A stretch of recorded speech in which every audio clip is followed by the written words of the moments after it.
capítulo de número 8.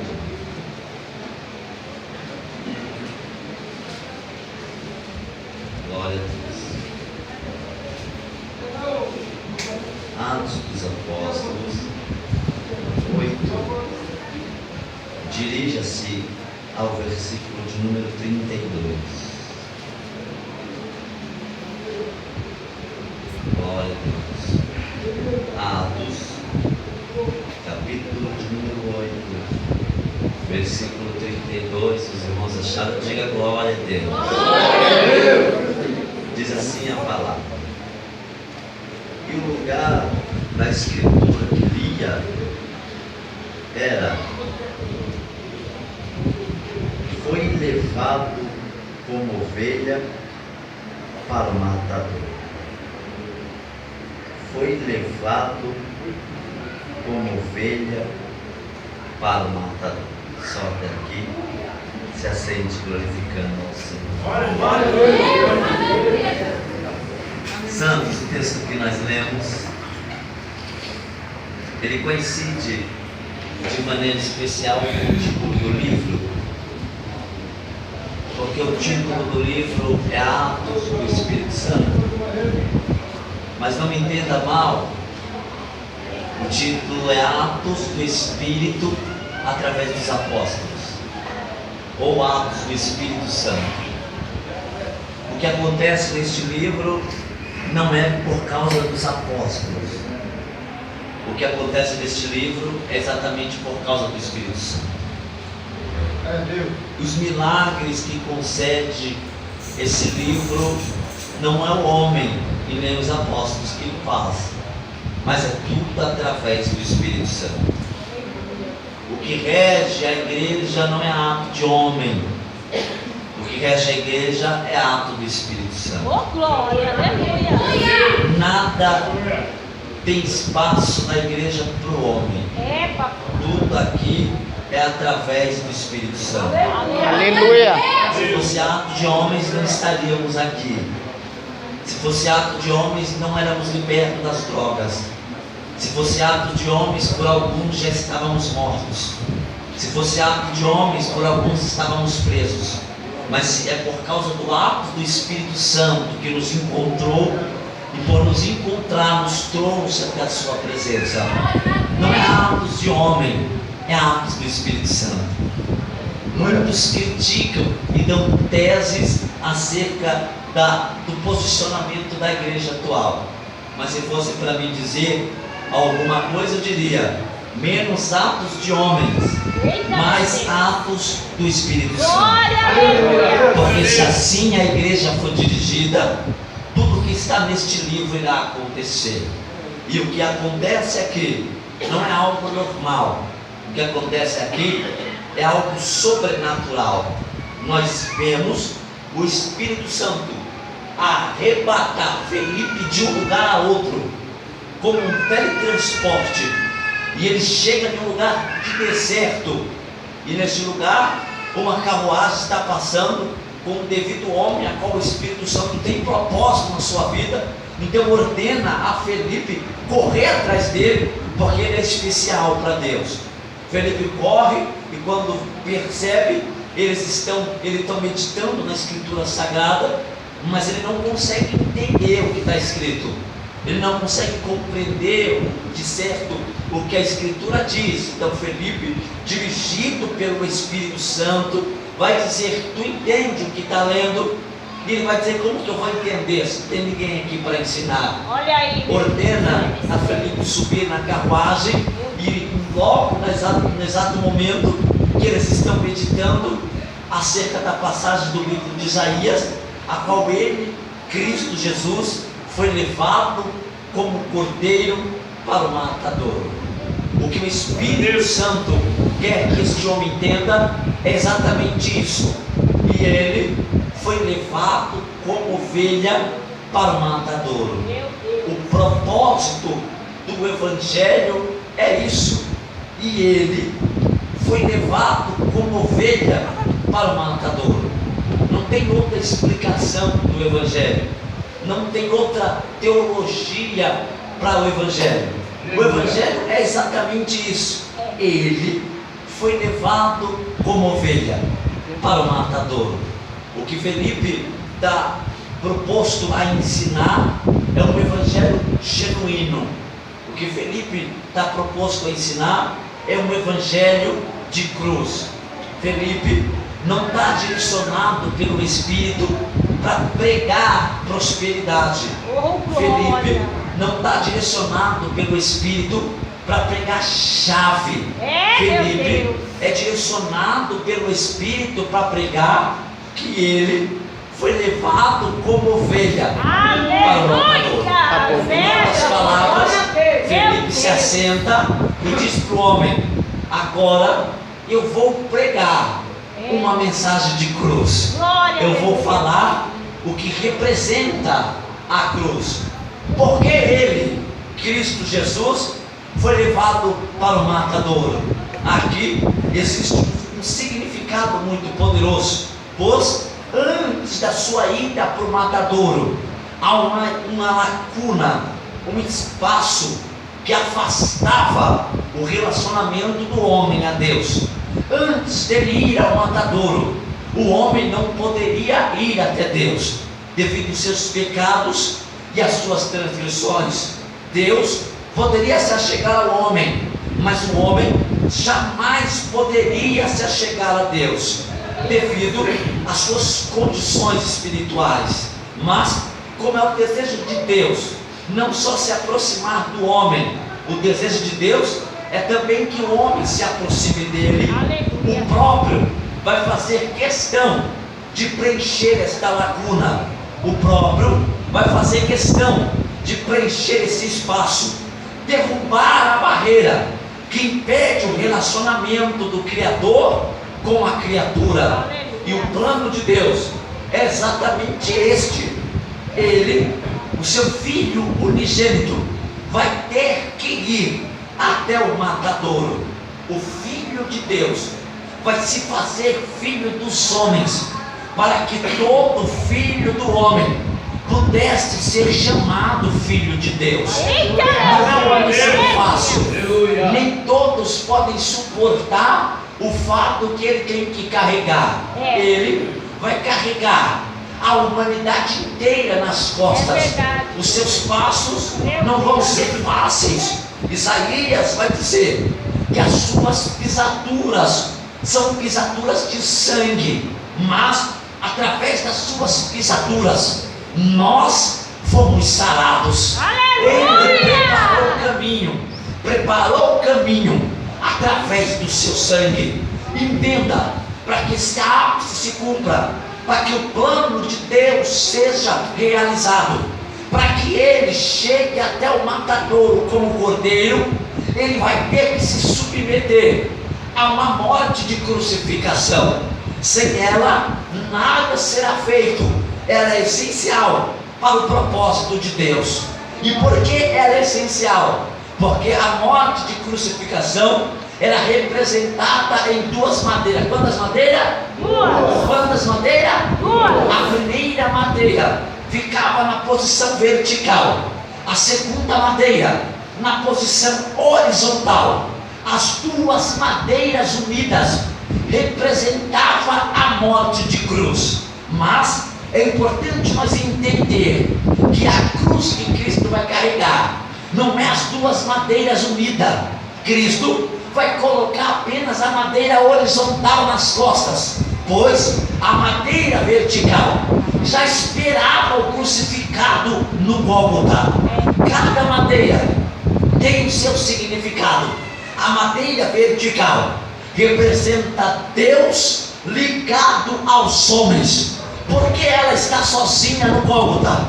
Porque Deus pode se aproximar dos homens, mas os homens não podem se aproximar de Deus. Então Jesus vai colocar a madeira horizontal nas suas costas. Por fora era só madeira, mas por dentro estava todos os nossos pecados. Por fora era só madeira, mas por dentro estava todas as nossas transgressões. Por fora era só madeira, mas por dentro era a representação da humanidade caída. Ele vai colocar a humanidade nas costas e vai caminhar pela via dolorosa com um só pensamento, com um único propósito: reatar novamente a humanidade a Deus. E aqui ele vai começar o plano divino, plano este que vai ter que se submeter à humilhação, plano esse que vai ter que se submeter à dor, plano esse que vai ter que se submeter até mesmo à violência, à crueldade e à barbaridade de homens.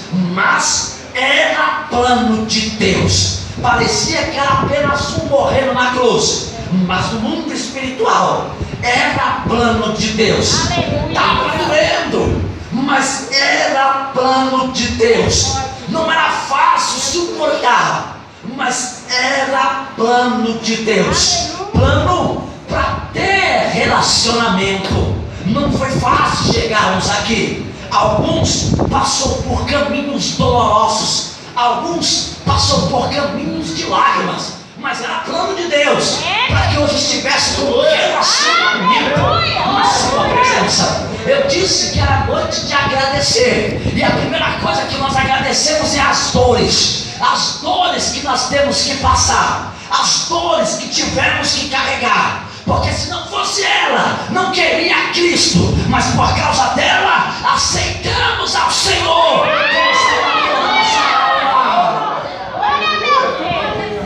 Com a humanidade nas costas, Jesus caminha na via dolorosa, com o pensamento de reatar a humanidade a Deus. Entenda, se ele vai carregar a humanidade, ele também tem que carregar a consequência do pecado dela. Por isso, uma coroa de espinho é colocada sobre a sua cabeça. Espinho na Bíblia fala de consequência de pecado. Quando Adão transgride no Éden, a terra vai brotar espinhos como consequência do pecado de Adão. Então, quando Jesus se submete a levar a humanidade, uma coroa de espinhos é posta sobre a sua cabeça, porque ele vai levar a consequência do pecado dela também. Eu tentei imaginar os espinhos sobre a cabeça de Jesus, mas quando eu fechei os olhos para imaginar, eu vi os espinhos sendo cobertos pelo sangue, porque o sangue de Jesus nos livrou de toda consequência. O sangue de Jesus nos livrou de toda condenação. O sangue de Jesus nos livrou de toda culpa. O velho homem morreu e tudo se fez novo nele. O que passou, tudo se fez novo nele. Não podemos ser condenados pelo passado, porque o sangue de Jesus nos poupou dessa consequência. Entenda, no caminho da via dolorosa, Jesus também vai ser cuspido por um romano. Um romano vai cuspir na face de Jesus. Jesus poderia remover o cuspe, Jesus poderia desviar-se do cuspe, Jesus poderia, como escreveu Marcos Lucado, com um simples olhar, fazer o cuspe voltar para aquele que estava cuspindo. Mas até o cuspe, Jesus vai carregar na cruz com ele.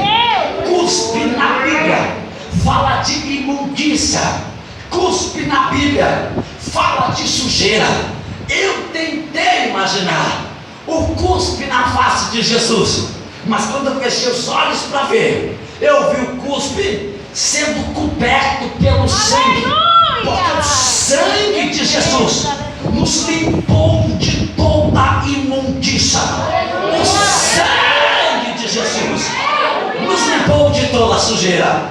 Eu vou dar um motivo para você glorificar a Deus com mais alegria nessa noite. Quando Jesus chega no Gólgota, no lugar do matadouro, os romanos vão unir a madeira vertical com a madeira horizontal. Aqui a cruz está completa. Deus ligado aos homens e os homens ligados a Deus. Aleluia. Por causa do sacrifício de Cristo Jesus. E João vai dizer que vindo ele, que tudo havia se cumprido, após provar do vinagre, grita: está consumado. Aleluia. O véu se rasga de cima a baixo. Meu Deus. Entenda que isso aqui é importante. Quando Jesus está crucificado, Jesus está diante de 3 tribunais. Quantos tribunais? Deixa eu ver se os irmãos estão ligados. Jesus está diante de 3 tribunais. O primeiro tribunal é o tribunal do céu. O céu está atento a ele. O segundo tribunal é o tribunal da terra. Os homens dependem dele. O terceiro tribunal, segundo o Salmo de número 22, conhecido como Salmo Messiânico, ou o Salmo da Cruz, diz que homens em forma de touros o rodeavam, representação de demônios. Alguns ainda acreditam que uma vírgula estava aos pés da cruz de Cristo, representação do diabo. Quando ele está crucificado, ele está diante do tribunal do céu, da terra e do inferno. E diante desses 3 tribunais, Jesus vai ter que responder. E ele vai responder dizendo: está consumado. Aleluia. Está consumado é uma palavra grega que quer dizer tetelestai.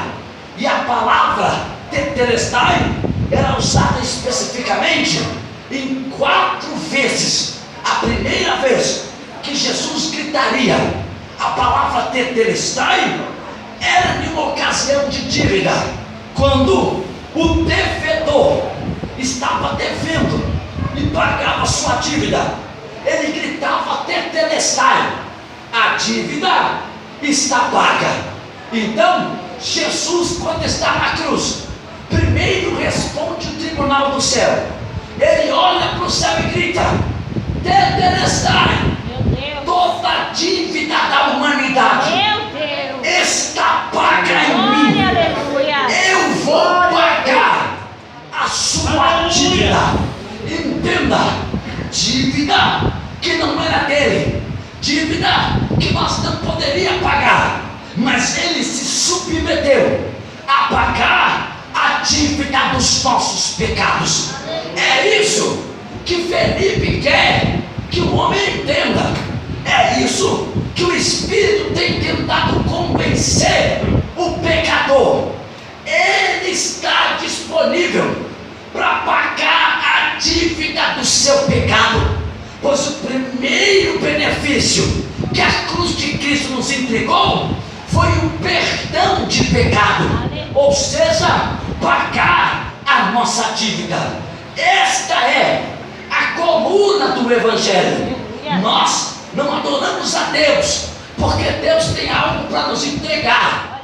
Nós não adoramos a Deus porque Deus pode nos proporcionar os nossos maiores sonhos.